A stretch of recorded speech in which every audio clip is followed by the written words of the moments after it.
Here we are at Carpizzo's Kitchen again, where we cook, eat, and we enjoy what we do. And here we have our broth with our onions, and it's boiling, starting to boil nice. And we're going to take this and we are going to put in here our meatballs that we made in the air fryer and brown them really nice. And then meatballs in, excuse the movement of the camera.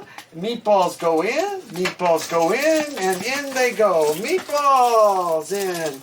And we're going to get them in the broth so that they're cooking really nice in here in this broth.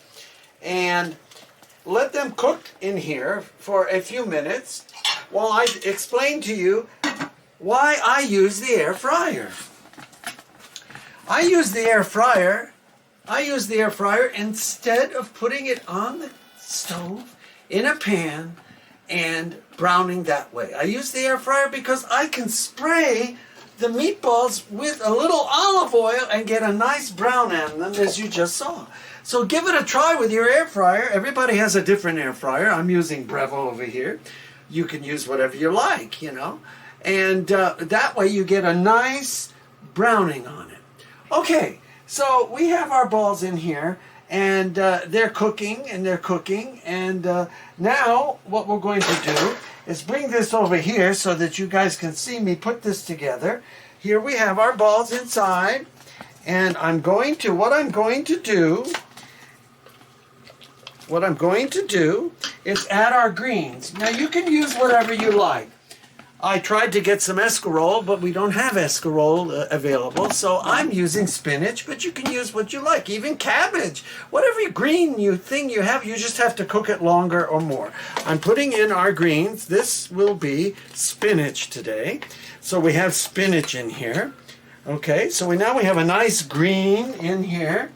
Escarole, endive, any of that, but that's okay. This is good.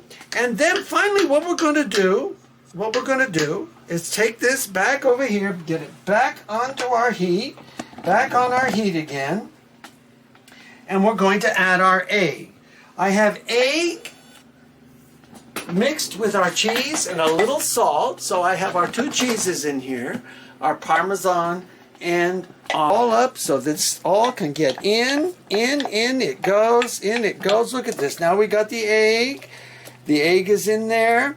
Beautiful green with the egg and the meatballs and the onion. And now we have our Italian wedding soup.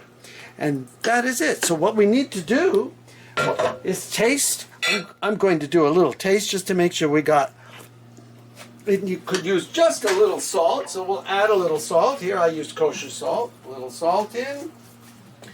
And we will let this continue to stay warm, and we'll show you in the next video what this looks like and tastes like at Carpizzo's. So thank you for sharing for us and subscribing. We appreciate it here at Carpizzo's. We will continue on every so often with a soup because now our weather has changed. So this is Peter Carpizzo's wishing you all out!